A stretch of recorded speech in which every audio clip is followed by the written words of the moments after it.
armor sections, joints, armor section, joints. That's sort of old school kind of way. The parts all cut out quite cleanly. The blue and the navy blue, they do mark a little bit, but it's easy to clean up. And overall, it was a very enjoyable build. The only thing that was a little bit on the difficult side was the V-fin. The V-fin has a little red section in the center of it. It's absolutely tiny. Now, when it comes to stuff like this, I always have a bit of a tip. That is, get yourself some glue tack. Stick it on the end of something like a file like this right here. Even a pencil will probably do. Attach the piece onto it and use that to attach it in. It's just so much easier than trying to line it up using your fingers. This works every time. Great tip, try it. But yeah, the parts layering, very nice. The joints are very nicely designed, and the only real issue is we piece onto it and use that to attach it in. It's just so much easier than trying to stick it on the end of something like a file like this right here. Even a pencil will probably do. Attach the piece onto it and use that to attach it in. It's just so much easier than trying to line it up using your fingers. This works every time. Great tip, try it. But yeah, the parts layering, very nice. The joints are very nicely designed, and the only real issues we have is when we flip around that backpack. Now, I'm going to play devil's advocate a little bit right here on Bandai's side.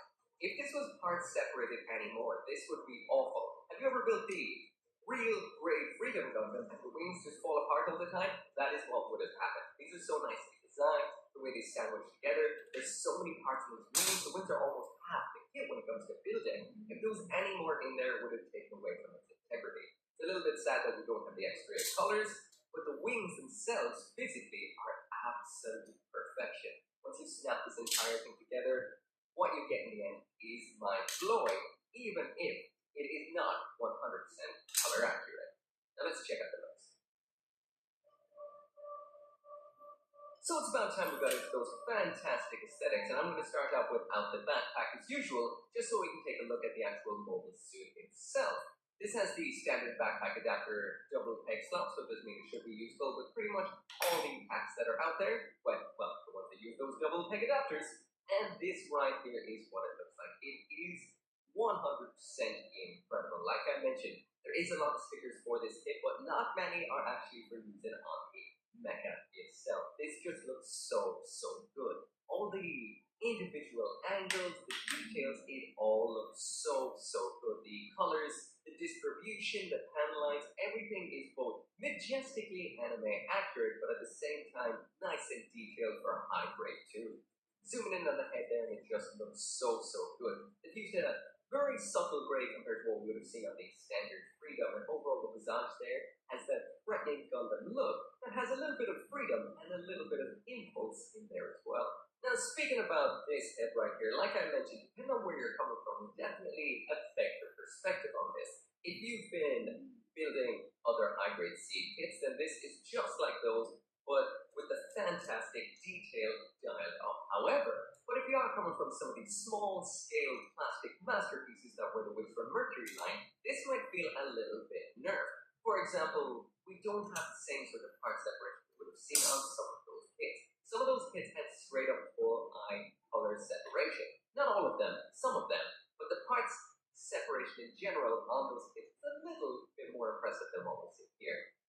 I will mention that there are clear parts underneath the head cameras there, and the eyes underneath the stickers in a, if I'm not mistaken, a standard clear. So if you wanted to try and paint them up and keep them clear, you could do that. Moving through the list now, when it does come to the colors on this, the colors are great. We've got a nice white, a blue, a red, a light gray, and a dark gray. We've got one pop of yellow that is on the fin in the middle there, and all of these plastics seem to have the same kind of finish, which is a very glossy kind of look to it. Overall, Bandai didn't move too far from what a seed hybrid looks like, which is a good thing. When it comes to unique plastics or colors or anything like that, anything pearlescent, metallic, etc., there's nothing like that on this particular kit. When it comes to the mold lines and the nuts, I did notice it was nubbing a little bit while I was cutting it out, but when you actually assemble it, most of those get hidden. They're either towards the back or they're underneath another part, which isn't so bad. Mold lines, however, there are quite a few, mainly because a lot of parts are kind of molded in big pieces, so we've got some down on the ankle armor right there, which is fairly noticeable, and the usual one up on the thigh armor. When it comes to seam lines, as in the gaps between different plastic parts, there really isn't anything here per se, not on the unit itself. Bandai's really got around to designing mobile suits so that the parts don't actually show like that. For example, the usual one we have on the side of the head now just looks looks like part of the design. Like part of the face, then it does go up the side of the head in that classic kind of way, but not the worst, not at all. Overall, pretty good. Jumping down to that full 360-degree space, you can see every angle of this itself, and it looks ridiculously good. The angles are perfect. This has been designed so well. It's really been kind of like the amalgamation of a lot of nice scenes attached together. There's a little bit of impulse in there, a little bit of destiny, a little bit of freedom. There's just so much fish mashed together in a very nice way. Get the backpack onto it, this really does get the full effect going. This is probably the nicest looking seed backpack I've ever seen. They've taken a freedom feel and they've just kind of made it more pointy, streamlined, and cooler. It's a lot easier to actually move around, touching it's a little bit better, and overall it just has such a dynamic flair to it. Like I mentioned, this is such a nice kit. I'm going to show a whole bunch of different lights on so you can see. No matter what, it always looks good. Sometimes I find it might look good in hand, but you can't get good footage or a good picture of it because essentially it's not that really great looking. But this right here, no matter what light, whatever pose, it always looks so good. It may not have some crazy details like we would have seen on Song of the Witch from Mercury kits, but this has it where it needs it, and the articulation is so perfect that you can eke out the nicest, most organic, most over-the-top poses out of it. So overall, it is definitely 100% a winner in the looks department. Even though it's meant to have a whole lot of stickers, but just to kind of double down on how not really important these are the stickers that I use. Just these ones up here. That is all, no more. These ones as well, just that little batch right here. And the only reason I use these ones up here is because they're too recessed really for when you're actually going to be doing it later. These are for on these little flip out sections right here. See that little bit of white? That is all it's on, and this blends in very nicely. You would not even notice them. Besides that, I do use stickers, and it's so good. So now I'll do a little bit of a size comparison, and there it is beside the high grade or X78 Beyond Global. So when it comes to the actual lore about this version, Freedom right here, this is meant to be a little bit more compact than the original Freedom Gundam. So it is a little bit shorter than your average Gundam, but it looks better. So now speaking of the Freedom Gundam, when it comes to high grades, there are a few versions out there of it. I've got the standard high grade Freedom as well as the high grade Freedom Revive, so I'll grab both of those. One of them is up here in the Meteor unit, so if you want to see a review of the Meteor unit, you can check that out. And of course, there's a review of the Revive as well. So first up, there is the older version of the high grade Freedom. So that one is very small. The scale is completely off. I'm not sure if it's meant to be 1/44th scale, but it sure as hell isn't. And I just squeeze that one in there. There is the Freedom Revive. So overall, this is well, it's definitely a leaner, more compact sort of kit in all the right sort of ways. It still has big flared out shoulders, massive wings, and overall looks awesome. One hell of a seat design right here. So of course, this right here is not the same mobile suit as the other two Freedoms. The other two Freedoms are the same mobile suit. This is a brand new mobile suit that's been designed and, well, I suppose developed in universe in the actual C movie C Freedom. However, it is nice to see what Bandai has done between kits and how far they've come since something like the high grade Freedom over there on the left. That one is just so simple in comparison to what we have now. Bandai keeps pushing it and pushing it. Also a bit of a zoom in here so you can kind of see the details as well. This is usually the most detailed aspect of a Gundam model kit. So you can see side by side where Bandai has come from. I'll throw the date of when that original high grade kit came out, when the Revive in the middle came out, and of course this just came out in January 2024. So once again, Bandai always pushing the envelope, and this does look astounding. So now moving on to a few more size comparisons. There it is beside the high grade aerial rebuild, high grade Gundam Caliban. No! Fucking back heavy, wings too wide. Let's try that one more time. High grade aerial rebuild, high grade Gundam Caliban, high grade Gundam Schwarzette, high grade Alice Gundam, high grade Gundam Exia, high grade Gundam Kyrios, high grade Gundam Maxter, high grade Engage, high grade Gundam Barbatos, real grade Destiny Impulse, real grade Gundam Epion, and finally, the real grade Sazabi. So now jumping into the accessories, and here's everything that comes with the high grade Rising Freedom. This is the usual loadout of swords, board, and beam rifle, and a couple of other things. The swords are a pair of beam sabers, the board is the flash edge shield boomerang, and the beam rifle is the high energy beam rifle. As for the other extras we have in here, we've got some nice pink beam effect parts, we've got a part for using with the arms to emit a beam shield, and finally we have the base adapter for the transform mobile armor mode and one alternate left hand. So first up, before I take a look at anything that actually comes inside this box, I will mention that this is a back heavy kit, so most of the time it will fall backwards. You can actually make it stand upright, you just kind of have your wings a little bit forward like so, and you will make it stand up, but it can be a little bit awkward at times, and while trying out the accessories, it will just fall over. So I'm just gonna attach it onto this ride here, which is Good Smile Company's simple stand, and let's move on from there. So moving on to the hands, and first off we've got a standard pair of holding hands with a block hole in them that look like this. Fairly average, fairly normal, and do exactly what you need them to. These hold on via the usual ball joints, pop them off just like so. The alternate hand we have here is a left-handed widespread open hand. There's a nice close look at it so you can see it for yourself. Plain enough for the most part, but it's always nice to have one of these included, especially when you're going to be holding most weapons with the right hand. It's good to have something dynamic that adds a little bit more life to the kit than the usual block hands. Looking good. Next up in here, we've got the pair of Vershina beam sabers. The beam here is your standard beam. The handles are actually quite nice. They've got some nice lining in them. When you actually line those up, they look pretty cool. And in the usual seed kind of way, you can connect these end to end, just like that. Got ball stuff. Getting these attached to the hands is super simple. It's just slide them down with the hands like so. No need for actually disassembling the hands. And you can do this reverse grip as well. So you can get this into some ridiculously dynamic poses. This is one of those kits that no matter what weapon you put in its hands, it looks phenomenal. I didn't even try too hard to get this into a pose that's that interesting. It just falls into them. It's one impressive kit. It's seed through and through, done perfectly. Impressed. And like we've already seen, you're actually able to attach these end to end, but it's nice to see that done in the hand as well. So they just attach on so simply, just like so. And that is what it would look like when attached into the hand in that almost beam blade kind of way. That is badass.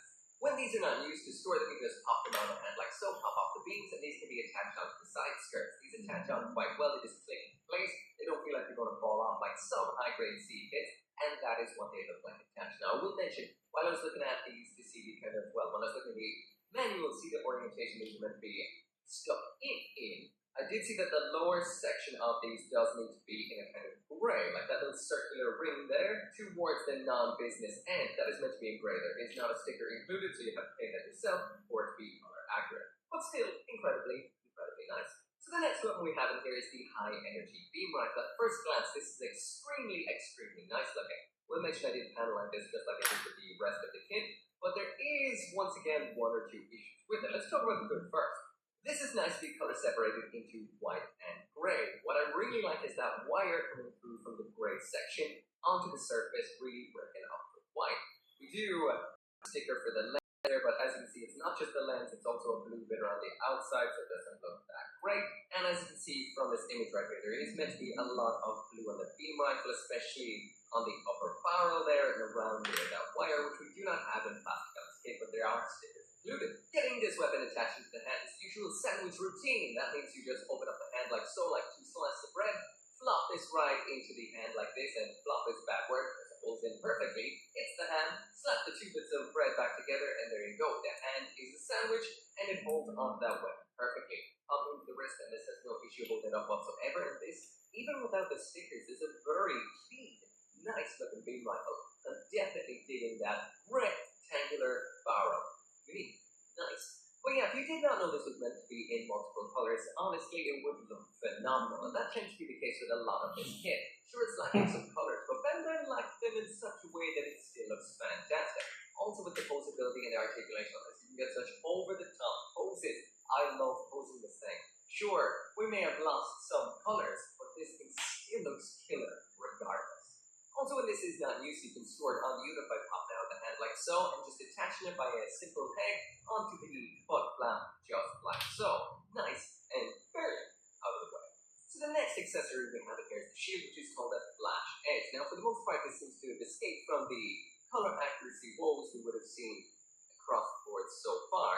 This little vent right here, that's meant to be in the navy blue, but otherwise, this is quite nice.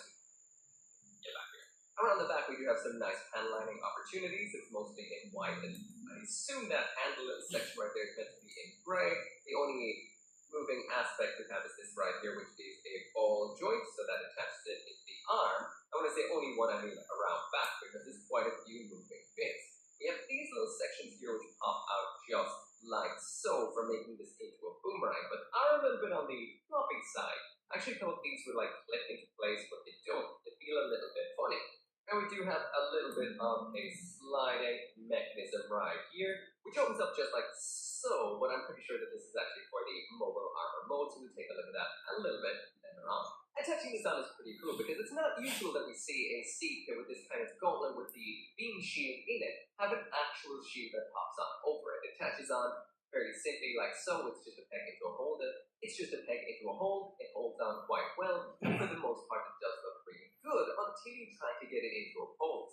So these bits I think are handled by C-clips, which automatically are just quite weak. So just tapping it or moving it, these little bits flip out. Once again, they don't seem to click ever into any sort of position, which is a little bit the lousy side. When you do get it in a pose, it does look nice, but it is a little bit sad that sometimes those parts might droop out just like it's happening right now. A weird little bit of an oversight right here. So now it's about time to add the shield boomerang aspect to the flash edge, and that just involves attaching some parts on. You have some beam effect parts in here. We've got this pointy one for up top, it's fairly standard looking, and we've got these ones on the sides that remind me a little bit of what you'd see in the blades of some sea swords or up in the wings on some of the fat tube backpacks. Now the same issues kind of keep going on here. Once you have these attached on, still the same floppy wings, but one thing I think is really dumb is that in the manual it says that this model is compatible with the Action Base 7 sold separately. One of those grabby hand adapters on it. That kind of thing is, well, isn't everything technically compatible with one of those? Well, fucking lens cap is compatible with one of those. It's not really a selling point. But yeah, you just pop it on in here, you kind of just shove the little grabby arm bits underneath the floppy wings, and that is what you get. So that is the Flash Edge Beam Boomerang. It's kind of a cool concept, but in essence it doesn't work that well, and a little bit on the app-made side. It's alright, it's good, it gets the job done. So it wouldn't truly be a Seed Destiny kit without a beam shield, and here it is. We do have the one. It's much nicer than what we would have seen with the recent build Metaverse kit, and it does pretty much the exact same kind of thing. So getting this attached just involves popping off either of these red caps that are on the forearms. That means you can use it on the left or right arm. These are a little bit hard to remove, so I do recommend using a part separator. Then you attach the red piece onto the beam shield the usual way, and then slap it onto the back of the forearm just like so for a nice beam shield. I decided to put it on the other arm just so you can see what both shields on at the same time look like. And like I said, you can use it on either or arm, but there's only one included inside the box. This is in a nice pearlescent blue and does look quite fancy. So lastly in here we've got this little bit here. This is a little adapter for using in the mobile armor mode, so we'll do that in a little while. First off, let's do the articulation. So now moving on to the articulation, and for the most part, actually for the whole part, this is rock solid, plastic on plastic. This will not move at all. This is such a nice kit. Now anything we would have seen before, say with other versions of the Freedom, like the wings being a bit janky, these are not janky. They're quite thin, which does mean they don't add a ridiculous amount of weight, but in general, they just aren't a pain in the hole, and that is majestic for a Freedom or a Strike Freedom style kit. Anyway, let's test it out. So getting this into the usual pose, and just to kind of harken back to a thing I've mentioned throughout the review a little bit, I've compared this time and time again to the Witch from Mercury kits. The one thing I'll say about this is this has more intricate articulation than those kits do, hands down. First off, we do have a really good dropping mechanism in the hips. This is very simple, it's not the usual style. Here's what it looks like when I was actually building it. So it is a literal sliding up and down peg section in the leg, which gives you a little bit more so you kick legs up front and back. And in the end, this is what I got out of the pose. So it's a more intricate set of joints than something we would see on the Witch from Mercury kit. So even though this may not look as fancy, what it's got under the hood is in a way more fancy. And it absolutely destroys this pose. Let's check everything out. So this right here is a big release, so that means I'm going to go through absolutely everything. Look at the light catching in the eye. It just catches just